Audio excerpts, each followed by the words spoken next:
Morning diploma वालों, आज बात करेंगे अपन हर्बल फॉर्मुलेशंस क्या होती है। डिप्लोमा फार्मेसी में यहाँ से भी कुछ क्वेश्चंस पुट अप होते हैं।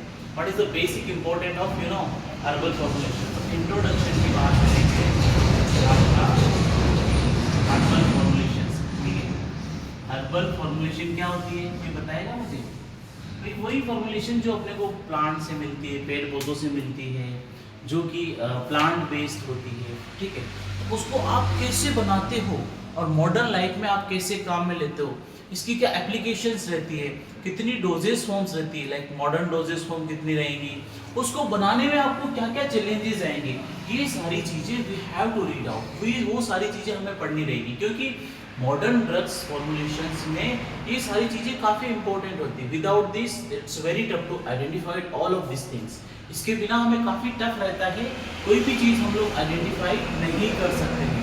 तो मॉडर्न फॉर्मुलेशंस में हर्बल ड्रग्स की क्या एप्लीकेशंस रहती है, हर्बल ड्रग्स को आप कैसे बनाओगे इनके बिहाफ पे, उसके बाद में ये जो रहता है कि आप इसकी ड्रग डिलीवरी कैसे कराओगे, और इस ड्रग्स को, इस फॉर्मुलेशंस को बनाने में क्या क्या चैलेंजेस आ रहे हैं, कितना टफ हो गया है आज के समय में आपको इन फॉर्मुलेशंस को बनाने में, इनकी प्रिपरेशंस में, मेकिंग्स में। क्योंकि हर्बल फॉर्मुलेशंस आज के टाइम में काफ़ी ज़्यादा डिमांडिंग पर प्रिपरेशंस हो गई है। मतलब इसकी क्या होती है कि थेरापेटिक एप्लीकेशंस बहुत ज़्यादा रहती है, और लोगों का ऐसे धारणा रहती है कि ये है ना, ये इसके साइड इफेक्ट बहुत कम होते हैं, इसीलिए इसको डायग्नोसिस पर्पस के लिए, ट्रीटमेंट पर्पस के लिए, या फिर ह्यूमन में, एनिमल्स में किसी भी तरह के साइकोलॉजिकल स्ट्रक्चर चेंजेस के लिए we have to identify, we have to uses all of this things. उसके बाद में अब हर्बल फॉर्मुलेशन के क्लासिफिकेशंस क्या होते हैं, वेरियस टाइप्स क्या होते हैं। तो हर्बल क्लासिफिकेशंस, हर्बल फॉर्मुलेशंस को अपन या तो ट्रेडिशनल में कंसीडर करेंगे, या मॉडर्न हर्बल में कंसीडर करेंगे, या फिर नोवेल डोजेस फॉर्म्स में। तो फर्स्ट जो ट्रेडिशनल डोजेस फॉर्म्स अपन कौन से हर्बल्स में आते हैं, तो जिसे अपन सिद्धा में यूज में लेते हैं। ट्रेडिशनल या तो सिद्धा में आएगा आपका, या यूनानी में आएगा, आयुर्वेदा में आएगा, या होम्योपैथी में काम में आएगा। जैसे आप टिंचर्स बनाते हो, पाउडर्स बनाते हो, पिल्स बनाते हो, एक्सट्रैक्ट बनाते हो, all of this things we have to using this techniques. उसके बाद में जो आपका आता है मॉडर्न हर्बल डोजेस फॉर्म, ठीक है। नेक्स्ट जो आपका आएगा modern herbal doses form. Modern herbal doses क्या होता है भाई, आज के आधुनिक युग में आपने कोई टेक्नोलॉजी या कोई टर्मिनोलॉजी है, this formulation develop from the modern technology. मतलब कि आपकी जो इस टेक्निक्स है ना, modern technology we have using it, जैसे कि आपकी कन्वीनियंट रहती, एब्जॉर्प्शन, करेक्ट रिस्ट्रिक्शन, जैसे कि आप सिरप ले लो, सॉल्यूशंस ले लो, कैप्सूल ले लो, आई ड्रॉप्स ले लो, पाउडर्स ले लो, तो ये सब अपन इसमें यूज में लेते हैं, जो कि हमारे लिए काफी ज्यादा बेनिफिशियल रहते हैं। अब बात करेंगे नोवेल डोजेस फॉर्म्स की। नोवेल डोजेस फॉर्म भाई ये फार्मास्यूटिक्स का पार्ट है। नोवेल डोजेस फॉर्म जो कि आप ड्रग्स को जहां पे टारगेट करोगे वहीं पे आप ड्रग्स की डिलीवरी करोगे। It's very very important. Like novel drugs में a variety of novel herbal formulation have been reported using bioactive and plant extract. Okay, the novel formulations are reported to have remarkable advantage over convenient combinations of plants actives and extract. आप जो extract बनाते हो, toxicity, bioavailability या protection from toxicity, तो ये सब enhancement या pharmacological activities के लिए अपन क्या करते हैं, novel drugs लेते हैं। novel drugs में आपका polymeric nano particles हो गया, नैनो कैप्सूल्स हो गया, नैनो जेल्स हो गया, नैनो टैबलेट्स हो गया, मतलब नैनो जो लिथियोसोम्स हो गया, लिपोसोम्स हो गया, नैनो जिनके साथ में लगता है। So all of this things are consider in this novel doses forms. अब बात करेंगे मॉडर्न हर्बल डोजेस फॉर्म्स क्या होती है। मॉडर्न हर्बल डोजेस फॉर्म्स तो आपने देखा होगा, नॉर्मल जो आपके सिरप बनता है, जो सिरप जो होता है ना ट्रीटमेंट्स के लिए सिरप, तो वो मॉडर्न डोजेस फॉर्म में कंसीडर होता है। ये क्या है कि syrup is a saturated solution of sucrose form in purified water with concentration of 60% weight by weight. Sugar is known as simple syrup. ये क्या होता है, सिरप आपका मॉडर्न में कंसीडर किया जाता है, ठीक है। इसमें आपका 66% वेट बाय वेट, आप इसमें क्या ऐड करोगे, शुगर ऐड करोगे, तो इसको आप मेडिकेटेड सिरप में या इस सिरप में कंसीडर करोगे। दिस प्रिपरेशन काफी मीठी होती है, इस सिंपल सिरप भी होता है आपका, मेडिकेटेड सिरप भी होता है, फ्लेवर्ड सिरप्स भी होता है। अब बात करेंगे आप इसको बनाओगे कैसे, how you can make it. Formulations है तो आप इसको बनाओगे कैसे। तो ये क्या है कि आप ना इसको फर्स्ट ऑफ ऑल आपकी हर्बल फॉर्मुलेशन होगी तो उसको आप पाउडर फॉर्म में कन्वर्ट करोगे, ठीक है। उसके बाद में क्या करोगे, you have to leave it, फिर उसमें शुगर अल्कोहल का इन्फ्यूजन करोगे, डिकॉक्टेशन होगा, तो उसमें जूस और फर्मेंटेशन लिक्विड और सिंपल वाटर सॉल्यूशन ऐड करके यू कैन मेक इट। तो Ayurvedic herbal formulation cough syrup जो है ना वो गॉडनेस ऑफ हर्ब्स मतलब कि सारी दवाइयों का मतलब भगवान होता है, ठीक है। आप उसमें से कि आपका तुलसी हो गया, लिक्विडाइज हो गया, जिंजर हो गया, वसाका हो गया, ये सारी की सारी फॉर्मुलेशंस आपकी काफ़ी ज़्यादा इंपॉर्टेंट रहती है, जो कि काफ़ी ज़्यादा पेशेंट्स को ट्रीटमेंट के लिए काम में ली जाती है। ऐसी धारणा है कि इनके साइड इफेक्ट नहीं होते, लेकिन हम लोग साइंटिफिक लोग हैं, कोई भी दवा खाओगे तो it have the side effect, इनके साइड इफेक्ट होना ही होना है। तो आपको क्या करना होता है कि बस ऐसा कोई घाव वाला बोल दे कि यार ये दवा खा रहा हूँ उसके साइड इफेक्ट तो नहीं होंगे, तो आपको थोड़ा उसको एक्सप्लेन करके बताना है कि कोई सी भी आप दवा खाओ उस दवा के साइड इफेक्ट हमेशा से ही होंगे। साइड इफेक्ट के बिना किसी दवा की कोई मैकेनिज्म नहीं होती, क्योंकि जब वो आपके शरीर के अंदर जाती है तो उसमें बहुत सारे चेंजेस होते हैं और वो चेंजेस क्या करते हैं आपके शरीर को में साइड इफेक्ट पैदा करेंगे। अब आप जो सिरप बना रहे हैं उसके एडवांटेज क्या होते हैं, तो ये क्या आता है कि बैक्टीरियल ग्रोथ है, बैक्टीरियल ग्रोथ है, बैक्टीरियल ग्रोथ या फिर आपकी जो फंगल ग्रोथ है, तो ये सिरप क्या करते हैं इनको रोक देते हैं, दे कैन इनहेंस इट। तो ये क्या होते हैं ग्रोथ है, इनको क्या है कि डिकम्पोज कर देते हैं। उसके बाद में सिरप क्या है कि हायर ऑस्मोटिक प्रेशर्स का रहता है। तो इसका एडवांटेज ये रहता है कि ये सिरप जो है ना नोजियस प्रिपरेशन में स्वीट टेस्ट रहता है, इसका स्वीट टेस्ट रहेगा तो पेशेंट इसको बहुत इजीली पी लेता है ना, क्योंकि मीठी चीज़ तो सबको अच्छी लगती है और जितना आपका इसीलिए सिरप मार्केट में बहुत ज़्यादा बिकता है एज कम्पेयर टू दूसरी फॉर्मुलेशंस में।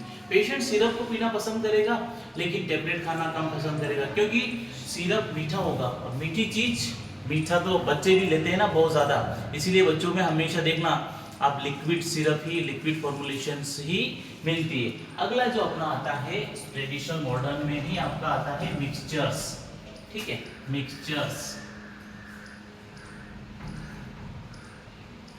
ठीक है। मिक्सचर्स में क्या होता है कि mixtures are liquid doses form meant for oral administration, मतलब ये लिक्विड डोजेस फॉर्म बनते हैं और आपके ओरल एडमिनिस्ट्रेशंस के लिए काम में लिए जाते हैं। In this preparation, any solid or liquid medication is dispersed in a suitable vehicle, either by dissolving or suspending the medicament in liquids contain more than one doses। तो इसमें क्या होगा कि आपकी एक से ज्यादा डोजेस फॉर्म इसमें प्रेजेंट रहेगी, तो ये काफी ज्यादा यूजफुल इसके लिए रहता है। Liquids contain more than one dose and therefore dispense in large बोतल, आप इसको बहुत ज़्यादा बड़ी बोतल में डिस्पेंस करते हैं, तो ये डिपेंड करता है आपके कंपोजिशंस पे, आपकी यूनिफॉर्मिटी पे, आपके ड्रग्स की स्टेबिलिटी पे। तो मिक्सचर्स को अपन दो टाइप्स में ले सकते हैं, फर्स्ट जो आपका रहता है होमोजीनियस मिक्सचर्स और सेकंड वन आपका रहेगा हिट्रोजीनियस मिक्सचर्स।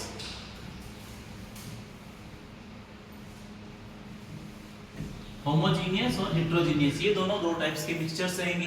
होमोजीनियस में क्या कहेंगे यूनिफॉर्मिटी और स्प्रेड पार्टिकल्स काफी ज्यादा अच्छे से मेंटेन होते हैं, और उसके बाद में हिट्रो में क्या है कि यूनिफॉर्मिटी है, जो इसका कंपोजिशंस है कंसिस्टेंस रहता है। इसका एडवांटेज रहता है कि एक तो आपको इजी टू एडमिनिस्टर, पेशेंट इसको बहुत अच्छे से ले सकता है, उसके बाद में इसकी more bioavailability compare to solid doses form, इसकी बायोअवेलेबिलिटी बहुत अच्छी रहती है सॉलिड डोजेस फॉर्म के कंपैरिजन में, और उसके बाद में क्या है कि इनसोल्यूबल ड्रग्स के साथ में सूटेबल रहता है, और इमिसिबल ड्रग्स के साथ में भी you can give it, it's very very useful.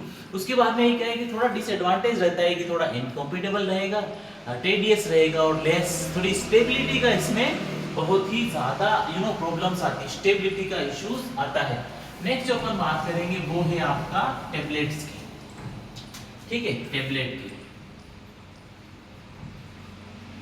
Tablets की बात करेंगे। तो टेबलेट में क्या है कि टेबलेट सॉलिड डोजेस फॉर्म रहता है, solid doses form of powdered herbs, ठीक है। herbal extracts or their constituents prepared by molding or compression. Pharmaceutical tablets are defined by the Indian Pharmacopoeia as a solid, flat, biconvex disc that are the comprising medication or combination of pharmaceuticals with or without diluents. Tablets का dispensation 70% medications, बहुत ज़्यादा मतलब tablets हर एक prescriber tablet ही prescribe. इसकी क्या है कि ये थोड़ी अट्रैक्टिव जो आइडियल प्रॉपर्टीज रहती है आपकी टेबलेट की, tablet it should be attractive having oven identity. ये है ना खुद तो है ना अट्रैक्टिव रहती है, इसमें कोई डिफेक्ट है ना कम रहते हैं, जैसे क्रैक्स, चिप्स, कंटामिनेशन, डिस्कलरेशन, ये वी कैन मैनेज इट। उसके बाद में इसमें केमिकल और physical stability we can maintain through its physical integrity. उसके बाद में ये है ना it should prevent any alteration in chemical and physical properties of medicinal agents.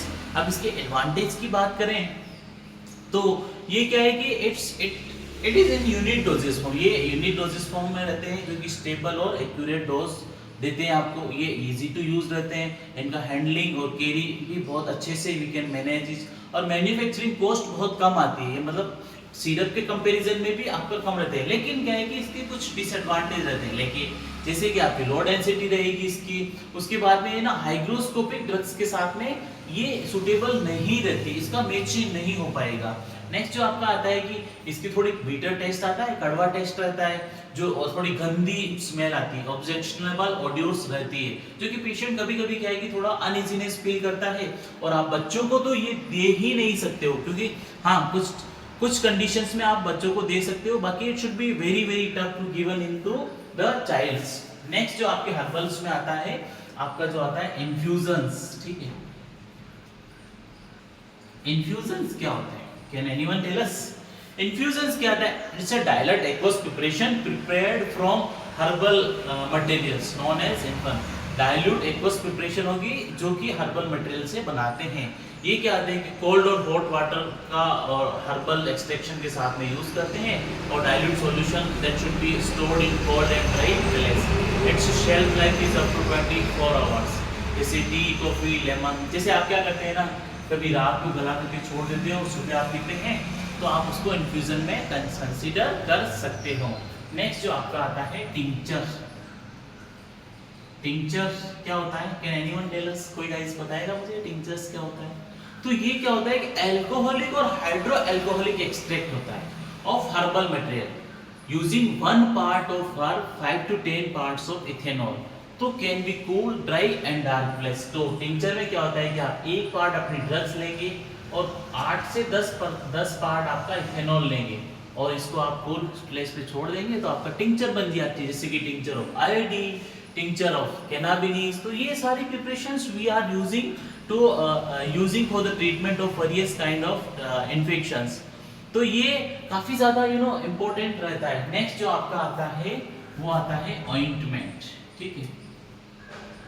Ointment एक सेमी सॉलिड डोसेज फॉर्म्स रहती है, ठीक है, जो कि आप स्किन पे टॉपिकल प्रिपरेशंस के लिए काम में लेते हैं।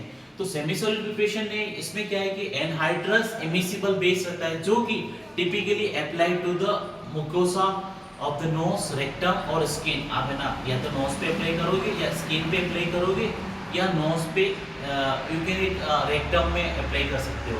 तो इसमें क्या होता है कि मेडिकामेंट जो प्रेजेंट रहती है वो डिसॉल्व हो जाती है आपकी, उसके बाद में मेडिकामेंट डिसॉल्व हो जाएगी, और ये क्या है कि सस्पेंडेड फॉर्म में भी प्रेजेंट रहते हैं। तो the process of making ointment involve heating of oil. इसमें आप थोड़ा ऑयल को गर्म करोगे, एक्वस फेज सेपरेट हो जाएगी, और फिर उसको दोनों फेज को आप कस्ट एंड स्टीरिंग करोगे, तो आपका ये क्या बन गया? ऑइंटमेंट बन गया। अब बात करेंगे हर्बल क्रीम्स। आजकल देखा होगा हर्बल के नाम पे बहुत सारी प्रिपरेशंस मार्केट में प्रेजेंट्स रहती है, तो हर्बल क्रीम्स भी एक सेमी सॉलिड प्रिपरेशंस ही है। हर्बल क्रीम भी आपकी एक सेमी सॉलिड प्रिपरेशन ही है। Herbal cream is a solid forms containing herbal in hydrophilic base, तो prepared by mixing powder, drug और plant extract in certain base used for their therapeutic properties. It has a relatively short shelf life as compared to ointment. इसकी थोड़ी shelf life थोड़ी कम होती है as compare to ointment. तो अब normal ये क्या है कि हर्बल क्रीम्स क्या है कि थोड़ा थेरापेटिक अपन बेनिफिट्स के लिए इसको बहुत ज़्यादा काम में लेते हैं। नेक्स्ट जो आपकी आएगी नोवेल ड्रग डिलीवरी सिस्टम, जैसे कि आप लिपोसोम इथियोसोम्स ये यूज में लेते हैं ना, तो उनके लिए आप लेते हैं novel drug delivery system. Novel drug delivery system में होता क्या है, यू जस्ट हम लोगों ने ना फिजिक्स में बात करी थी, तो आज के ज़माने में क्या है कि आप ड्रग को टारगेटेड जगह पे ले जाने के लिए आपने देखा होगा कोई दवा, थोड़ी दवा महंगी आती है लेकिन वो टारगेटेड साइट पे जाकर के अपना इफेक्ट दिखाती है, तो उस वहाँ पे आपका novel drug delivery system apply होता है। तो ये the needs maintain to drug components as a constituent rate during the course of treatment can not be meet by conventional doses since they are not target specific, so it's target specific रहती है। इसमें क्या है कि अगर advantage की बात करें तो ये सोल्युबिलिटी और बायोबिलिटी इसकी बहुत अच्छी रहती है, स्टेबिलिटी भी रहती है, डिस्ट्रीब्यूशन टारगेटेड ड्रग का टिश्यू के साथ में ही रहता है, फिजिकल थोड़ा डिग्रेडेशन भी कम होता है और ड्रग डिलीवरी इसकी बहुत ही अच्छे से हो जाती है। अब अपन बात करेंगे कि भाई है ना आपकी जो नोवेल डोजेस फॉर्म्स है क्या डिसएडवांटेज, तो यूनिफॉर्मिटी का थोड़ा इशू आता है, उसके बाद में थोड़ी अफोर्डेबिलिटी क्योंकि कॉस्ट कटिंग इसमें बहुत ज़्यादा हो जाती है। अब अपन जो चैलेंजेस आते हैं ना हर्बल फॉर्मुलेशंस बनाने में, चैलेंजेस क्या आते हैं, herbal formulation yes we can read it, लेकिन कुछ चैलेंजेस क्योंकि कोई भी काम शुरू करते हैं ना तो उसमें कुछ चैलेंजेस आते हैं, या तो कोई लड़ाकू आदमी उस पर आकर के बैठ जाता है, आपको माइंडली डिस्टर्ब करना शुरू कर देता है, तो वैसे कि वैसे ही आपको है ना इसमें कुछ चैलेंजेस रहते हैं, जैसे कि थोड़ा रिस्क रहता है कि पेमेंट कितना फंस रहा है, उसके बाद में इकोनॉमिकल इश्यूज, उसके बाद में pharmacological toxicological and clinical documentation रहता है, फार्माकोविजिलेंस रहता है, उसके बाद में you have to know about the harmful side effect of that particular components, उसमें कुछ क्लिनिकल ट्रायल्स की लिमिटेशंस रहेगी, उसके बाद में वेक ऑफ R&D प्रोडक्ट, क्योंकि रिसर्च एंड डेवलपमेंट यहाँ पे बहुत कम होता है क्योंकि उसमें क्या है कि मार्केटिंग का थोड़ा इश्यूज रहता है, तो इंफ्रास्ट्रक्चर लोकल इक्विपमेंट ही काम में लेते हैं, नॉर्मल जो भी ये फॉर्मुलेशंस बनाते हैं they are using mainly local instrument. So guys अगर आपको हर्बल फॉर्मुलेशंस में कोई भी डाउट है इंट्रोडक्शंस में तो you can ask us, you can comment us, so definitely we will guide you, हम लोग आपकी बहुत अच्छे से हेल्प करेंगे। बाकी अभी हम लोग ना नेक्स्ट चैप्टर शुरू करेंगे जो भी हमारे लिए काफ़ी इंपॉर्टेंट है, तो अभी कोई डाउट है आपका? ओके